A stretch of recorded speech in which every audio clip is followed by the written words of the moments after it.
How goes it all? Welcome back to Patterson Properties. Hopefully, you guys are having a great and exceptional day.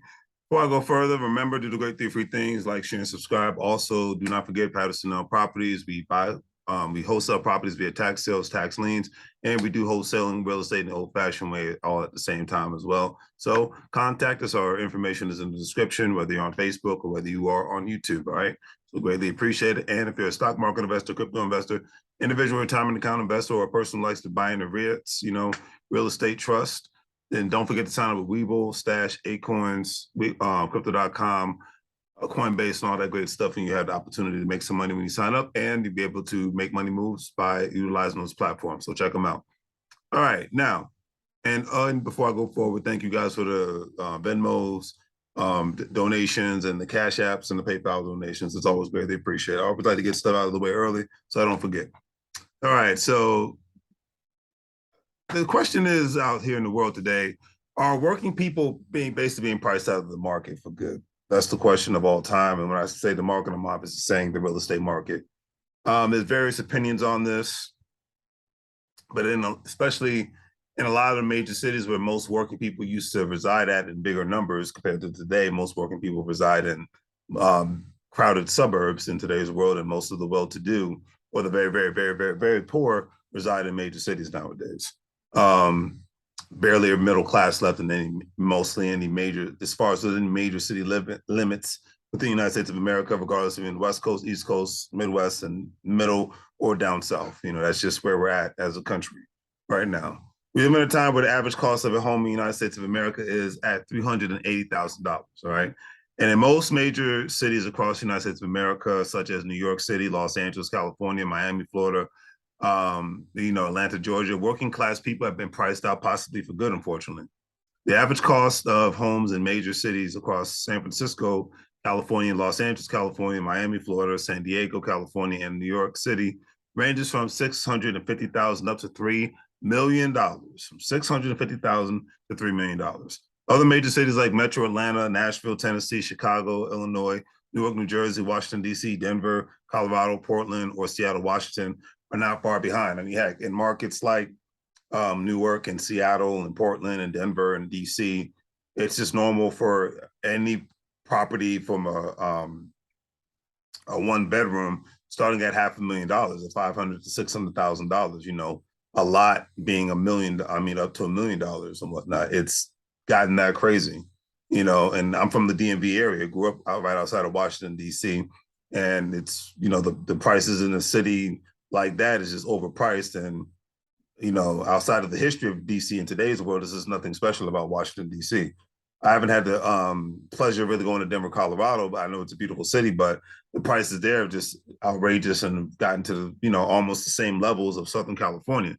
Now they're not at the levels of the Bay Area of California, because that's the most expensive market in the whole continental United States and whatnot. I think the only area that's close to the Bay Area is Hawaii, and then New York is a little behind. But New York City is actually considered cheaper than the Bay Area of California. San Francisco, Oakland, Vallejo, Richmond, all those areas. So it's ridiculous. And I know in areas like that, they have to basically have some sort of rent control for teachers, people who are working in hospitals, fire departments, police departments, because they've been, like I said, these regular working people who work these blue collar jobs and work jobs for the city and whatnot in the state. It's just they're just priced out. I can just imagine what it is like being a federal employee living in those areas. It's like, unless you had a house that's been passed down to you, you basically been priced out and whatnot. I mean, if you go to Texas, if you go to Phoenix, Arizona, if you go to Las Vegas, Nevada, you find a good chunk of the population that lived there used to live in the Bay Area of California. It's just like it's not meant for working people anymore. I don't even know how it's sustainable. I'm actually going there for the first time in October, so I'm going to get to see it for myself. But it's not sustainable. Washington D.C. is getting that way. Denver and Portland is getting that way. Portland's cheaper than Seattle, but Portland is expensive as well. And Seattle, nice town as well, but it's another. Wherever there's a tech town, it just seems that the cost of living just gets outrageous. I mean, Austin, Texas has basically become the most expensive city in the state of Texas. And, even the mayor stated that they wanted to turn Austin into a San Francisco, but as far as jobs goes, but when those jobs come, then the price of everything else goes up. And it's insane. So I mean, I think working people are getting priced out of these major cities because the majority of the time people have their jobs either within the limits of a major city as far as a decent paying job. So they have to live within the radius. So, and just imagine, and this is the power of having real estate in your family. Um, one of the saddest things that have happened in a lot of families, because families not what they used to be. A lot of families aren't as tight as they used to be. I always give immigrants credit. They have a much more tighter bond with their family, out of survival and because of culture. And that's a beautiful thing to have and be a part of a culture like that. Because for most families in the United States nowadays, it's just okay, you have your last name, people take care of their families, and then when the kids grow up and they may move out and they can't wait to get away from their parents 90% of the time. A lot of times families are corporate. Everything in America is a business. Everything's a corporation. It's a capitalist country. It is what it is. I'm not saying it's a bad thing, but everything's a business. You have a child, there's money involved. You get married, there's money involved to go on a date. There's money involved. You buy a house, you rent a place, there's money involved. You buy a car, there's money involved. You get a job, there's money involved. There's always money involved in everything we do in our everyday life. All right. So everything is a business decision. And the sad thing is a lot of families, like I always give kudos to my friends that live in Southern California and even in Texas. A lot of them passing down real estate and passing down assets is just a part of their family culture. A friend of mine, he owns up to 7 properties in Houston, Texas, and that's just because his grandfather left it to him in his will.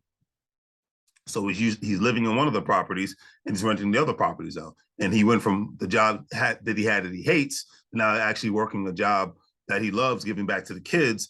And he does Uber and Lyfts and whatnot on the weekends, and I believe Grubhub or DoorDash on the weekends just to make some extra money and whatnot if he just wants it to, because he wants to go on vacation, take his family out or something. But because he's freed up his time by being left real estate and whatnot, and putting those properties into a company name and things of that nature, he has more free time on his hands. He's able to get back to the community. He's always loved working with the youth, but it wasn't a position that was going to be able to help him pay his bills and help financially raise his family and whatnot. He was working in the financial business industry in downtown Houston, and now his job's 10 minutes away from where he lives at.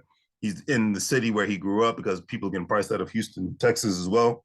And he's in a position to get back to his community because he wants to be able to mentor young kids, specifically young men, on how to be good fathers, how to be good husbands, and to have an entrepreneurial and investment and home ownership mindset. So that is the beautiful thing, power of family and real estate all into one. And he's not being priced out of Houston because his grandfather was a real estate investor. And when his grandfather him and his grandfather had a tight bond, and his grandfather left that real estate to him. So I say kudos to them and go from there. All right. So, according to the May 2020 National Occupational Employment and Wages Estimates by the BLS, the average salary in the United States of America is $53,310 with a median wage of $20.17 an hour. Now, this salary/wage range in 2022 is not only unacceptable, even in major cities such as Austin, Texas, Houston, Dallas, Texas, and all that good stuff, because the average cost of homes in these major city areas in the no income tax state range from $400,000 to $625,000 as of March 2022. And let me read that one again. In 2022, all right, Austin, Houston, and Dallas, Texas, the average cost of a home in these major cities range from $400,000 to $625,000. Okay, so that is something to think about, family. That is really something to think about in the no income tax state. That's becoming more and more relevant every single day. You know what I mean? In the quote unquote, no income tax state. So that's why I'm just like, yeah, this is something to think about. And there's nowhere to run. There's nowhere to hide. If you're a person that just wants to be a basic worker and you're not living with 2 to 3 families and whatnot, it's just, you can live in Texas, you can live in Florida, you can live in the Carolinas. It just doesn't matter anymore. It's like, it doesn't matter where you move to, unless you move to areas that are just not that as populated and not, doesn't have much going on from an economic standpoint, as far as, or places that are just boring, like the North and South Dakota and whatnot. All right. So the average as of June of 2022, the average cost of a home in the state of Florida is $385,000 on up. That's the lowest you can get in the state of Florida. With a state like that being And it's even, it's like you think of Hawaii, it's 700,000, California 700,000, Massachusetts 500,000 and whatnot. Now, for people in the six figures category, that's not a bad price, $380,000 and whatnot. But in Florida, it's getting crazy, and they're even talking about Florida coming like California without the taxes, obviously, being the first gentrified state in the South, because everywhere in the state of Florida, it's becoming more and more unaffordable. And I even heard, even talking to colleagues and friends that live in Florida, during the pandemic, a lot of landlords took advantage of the fact that once the leases were up, they doubled the leases in a lot of the areas. So if you're paying $1,200, your new lease could have been from $1,200 to $1,800 to $2,000 a month or whatnot. That's how crazy it's gotten in the state of Florida. So am I bashing Florida? No, dollars make sense. You can't you can't really argue with math. I leave it at that. I mean, because my mindset is you live where you want to live and you live where you can afford to live. And I leave it at that. All right. So what is the way forward for future homeowners? That is the question.